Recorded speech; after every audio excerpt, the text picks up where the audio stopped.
itu muridnya bangsa apa? Muridnya bangsa Israel. Bangsa Israel. Ada di luar Israel? Ada di luar Israel? Nggak ada. Ya. Clear. Nggak ada clearnya. Jadi kalau seluruh bangsa muridku, muridnya murid apa bangsa muridnya? Enggak. Itu sebuah cara menyambungkan yang bagi saya itu nggak ada hubungannya. Nggak kena dia. Oke. Apa maksudnya?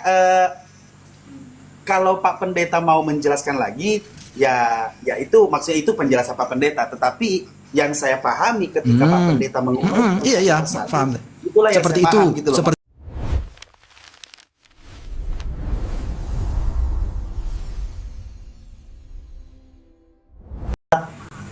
Kalau memang ini saya ikuti narasinya Kristen ya, sampai dia mati, pertanyaannya bangsa murid yang dia temukan bangsa apa kalau dia diutus hanya untuk domba yang hilang dari bangsa Israel? Coba bangsa apa? 12 muridnya ini bangsa apa? Yahudi. Bangsa Israel, betul? Tidak ada di luar bangsa yang lain. Nah, lalu ketika dia bangkit, dia mengatakan jadikanlah seluruh bangsa muridku. Artinya bangsa apa? Bangsa yang Seluruh juga, bangsa. Enggak. Seluruh bangsa muridku. Berapa muridnya Yesus? Enggak. Itu sudah lain. Jadi skalanya, before and afternya, setelah dia bangkit dari kematian, skala seluruh bangsa itu, atau begini deh, biar gini supaya saya jangan dianggap omon-omon. Coba tunjukkan secara eksplisit bahwa seluruh bangsa yang dimaksud di dalam Matius 28 ayat 19 hanya bangsa Yahudi. Tapi eksplisit ya. Lah itu, jadikanlah seluruh bangsa muridku. Ada tidak? Salah. Kan bukan sebentar Pak Teo, izin saya ulangi lagi sedikit ya, saya ulangi lagi ya. Pada saat Yesus diutus hanya untuk domba yang hilang dari bangsa Israel, ketika Yesus pun tidak mengajarkan sesuatu di luar bangsa Israel, apakah dia menemukan murid di luar bangsa Israel? Begini, paham saya, paham. Ini menarik ya. Coba lihat ya. Yesus pernah nggak buat statement seperti ini? Aku diutus hanya untuk domba yang hilang dari umat Israel. Ada? Pernah dia statement seperti itu? Ya, aku diutus hanya untuk domba yang hilang. Kalau dia konsisten hanya untuk bangsa Israel, maka Matius 28 ayat 19 harusnya berbunyi, karena itu pergilah jadikanlah seluruh umat Israel muridku. Bangsa. Sekali lagi, kalau Yesus konsisten dia hanya untuk bangsa Israel, maka ayat 19 harus berbunyi, jadikanlah seluruh bangsa Israel muridku. Menarik. Jadi sebenarnya apa kata-katanya Yesus? Aku diutus hanya untuk domba yang hilang dari apa? Domba yang hilang dari bangsa Israel. atau umat? Sebentar. Biar clear ya, biar tepat seperti redaksinya ya. Aku diutus hanya kepada domba-domba yang hilang dari umat Israel. Dari umat Israel. Justru lebih apa ya?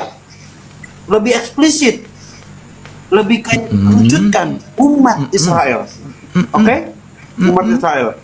Lalu dikatakan jadikanlah seluruh bangsa murid, jadikanlah seluruh. Terus Pak Teo mau mengatakan harusnya di situ dikatakan jadikanlah seluruh umat muridku. Bukan. Kalau memang harus konsisten, Yesus diutus hanya untuk domba yang hilang, maka selanjutnya pun kalimatnya ketika dia bangkit dari kematian, karena itu pergilah jadikanlah seluruh umat Israel muridku. Itu baru pas. Tapi diksi di sini sudah berubah. Jadi sekali lagi ya, coba pelan-pelan ya, pelan-pelan ya biar dapat ya. Konsistensi. Kalau tidak konsisten, saya nggak sepakat bro. Saya nggak sepakat berdasarkan nalar. Diutus hanya untuk umat Israel, maka murid-murid yang 12 pun disuruh memuridkan umat Israel saja. Itu baru konsisten. Tapi Bangsa murid. Enggak Enggak, saya menolak. Lah justru ini relevan. Enggak, Justru ini saya nyambung. menolak. Enggak, Justru ini nyambung. saya tidak sependapat. Loh, justru tidak saya nggak, sependapat. justru ini semakin nyambung. Karena apa? Dia diutus hanya untuk domba yang hilang dari umat Israel. Umat Israel itu apa? Umat-umat Israel itu adalah umat-umat yang sebelumnya. Umat dari sebelumnya. Jadi dia Umat jadikan sebelumnya maksudnya bangsa mana? Umat sebelumnya yang mana? Uang dia mati, dia bangkit masih umat yang sama kok, masih bangsa yang sama. Emang berapa ratus tahun dia bangkit? Dia mati cuma 3 hari loh, bukan 30 tahun, bukan 300 tahun. Tahan dulu. Saya tidak mengatakan sebelum matinya. Dia mengatakan jadi apa? Aku diutus hanya untuk domba yang hilang dari umat Israel. Oke. Oke? Pada saat dia memiliki Bangkit. 12 murid, muridnya itu umat apa? Umat Israel, betul? Nah, lalu ketika dia memiliki murid, yaitu muridnya adalah umat Israel, pertanyaannya pada saat dia mengatakan jadikanlah seluruh bangsa muridku, bangsa muridnya bangsa apa? Nggak bisa lagi. Jadi kalau Rashid main dari sana, udah nggak dapat lagi. Bukan.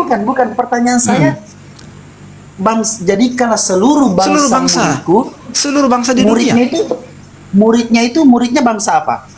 Muridnya bangsa Israel. Bangsa Israel. Ada di luar Israel? Ada di luar Israel? Nggak ada. Ya. Clear. Nggak ada clearnya. Jadi kalau seluruh bangsa muridku, muridnya murid apa bangsa muridnya? Enggak. Itu sebuah cara menyambungkan yang bagi saya itu nggak ada hubungannya. Nggak kena dia. Oke. Apa maksudnya? Kalau Pak Pendeta mau menjelaskan lagi, ya itu maksudnya itu penjelasan Pak Pendeta. Tetapi yang saya pahami ketika Pak Pendeta mengungkapkan, iya, paham. Itulah yang seperti saya itu, paham, gitu loh. seperti Maksudnya, itu. ini, Oke, ya. Tapi gini, nggak seperti gini. itu gitu. Ya, kalau Pak Pendeta kan tidak seperti itu, bagaimana nanti yang memikirkan maksud dari apa diskusi kita, yaitu apa? Bagaimana ketika saya menguraikan satu persatu secara detail, yaitu aku diutus hanya untuk domba yang hilang dari umat Israel. Pada saat Yesus mengatakan itu, mungkin belum punya murid. Menarik. Tapi menarik. dia punya murid. Begitu Saya potong dia sebentar. punya murid. Saya potong sebentar boleh ya? Kalau Rashid memaknai Matius 28 ayat 19 hanya untuk bangsa Israel, maka kisah para rasul 10 itu tidak boleh ada. Karena di dalam kisah para rasul 10 izin Pak Pendeta. Kita Pak Pendeta jangan mengklasifikasikan bahwa harus tidak pernah ada, harus tidak ada. Karena kalau kita mau melebarkan diskusi ini, ini makan panjang sampai jam 3 nih. Karena apa? Karena disinilah menunjukkan bahwa ternyata ayat-ayat di dalam Bible ini atau tulisan-tulisan dalam Bible ini bertabrakan, tidak sesuai dengan apa yang diinginkan Yesus. Gitu loh. Karena apa? Sebentar, sedikit Pak Pendeta. Pendeta berusaha menyatukan antara jadikanlah seluruh bangsa muridku dengan apa? Dengan aku diutus hanya untuk domba yang hilang dari umat Israel. Saya sendiri menangkapnya ini sinkron. Tetapi Pak Pendeta mencoba untuk apa? Agar semuanya ini kenapa bisa ajaran Yesus itu atau bukan ajaran Yesus tapi Kristen keluar dari umat Israel atau dari bangsa Israel, kenapa bisa? Nah, dari narasi Pak Pendeta. Jadi Pak Pendeta lah yang membuat narasi-narasi itu sehingga membuat Kristen itu bisa kemana-mana lalu mengatakan bahwa inilah ajaran Yesus, sedangkan Yesus diutus hanya untuk umat Israel, kan gitu. Maksudnya ini tangkapan saya ya Pak Pendeta ya. Ini tangkapan saya. Masalah. Jadi teman-teman semuanya, sebentar Pak Pendeta, 252, beginilah diskusi lintas agama, bukan untuk memecah belah umat, bukan untuk membuat perselisihan, tetapi bagaimana kalian semua menenangkan hati, membuka cakrawala pemikiran, bagaimana kita melihat dan menilai secara objektif dan rasional ajaran seperti apa yang bisa kita dengarkan. Beliau menjelaskan sesuai porsinya dia, saya menjelaskan sesuai porsi saya ketika saya mendengarkan dari beliau. Seperti itu ya teman-teman ya. Jadi nggak usah ada yang namanya apa. Beliau ini teman diskusi saya dan beliau ini sopan. Jadi teman-teman nggak usah ini dulu, simak aja. Beginilah namanya edukasi. Bagaimana penjelasan beliau ketika Anda mengatakan itu masuk akal, atau penjelasan saya Anda mengatakan itu masuk akal, maka silahkan pilih, dan kebenaran itu selama nafas ada dalam hidupmu, maka di dalam Islam dikatakan itu adalah hidayah. Tetapi hidayah itu bukan hanya disia-siakan, tetapi kita tangkap bagaimana akal pikiran kita pakai untuk menjadi seseorang yang mencari kebenaran. Begitu. Silakan Pak Pendeta. Biar aman, biar nggak banyak hujat Pak Pendeta. Ya nggak apa-apa. Ya, so far bagus ya. Jadi memang sekali lagi teman-teman yang mungkin yang baru hadir ya, saya tahu Rashid seperti apa ucapannya di luar, saya tahu.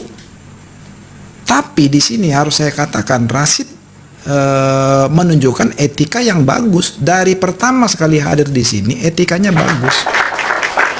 Nah jadi memang saya harus membuat pemisahan gitu kan. Saya tidak bilang Rashid secara total di dalam dan di luar sana sama, enggak. Saya hanya bilang di sini Rashid bagus. Nah, dan saya juga tertarik ngobrol seperti inilah yang enak gitu kan, bahwa tentang iman percaya sudut pandang masing-masing yaitu kembali ke masing-masing.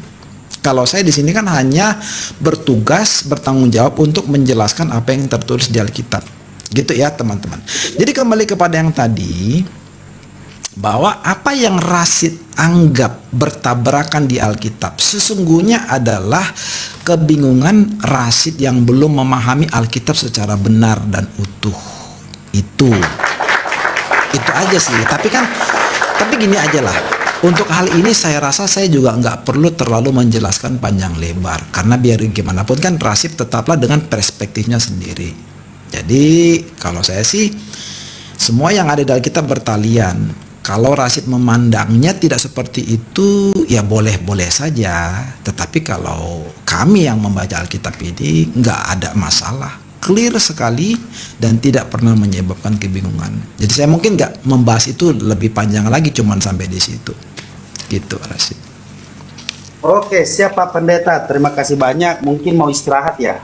Sudah malam juga biasanya. Sebetulnya over, iya, ini over sebenarnya. Biasanya saya sampai jam 9 sebenarnya. Ini karena ya udahlah saya pikirkan. Ya wes. Oke. Selamat beristirahat Pak Pendeta. Terima kasih banyak diskusinya. Kembali lagi, marilah kita memilih secara objektif dan rasional bagaimana setup pemahaman itu kembali kepada akal pikiran kita. Ingat, hati hanya menguatkan, tetapi semua melalui pintunya dari akal. Bagaimana akal menerima, hatilah yang menguatkan. Bukan dengan langsung dikuatkan oleh hati, baru dikeluarkan oleh akal pikiran. Terima kasih atas Pak Pendeta, penjelasannya luar biasa, sangat sangat adil dalam diskusi ini. Konsisten selalu Pak Pendeta, aman. Pokoknya kalau di luar sana nggak usah lah. Yang pasti siapapun saya hadapi, begitulah saya. Semakin lembut akan saya semakin sopan. Oke Pak Pendeta, selamatkan malam. Selamat istirahat. Thank you Rashid, selamat malam. Thank you ya.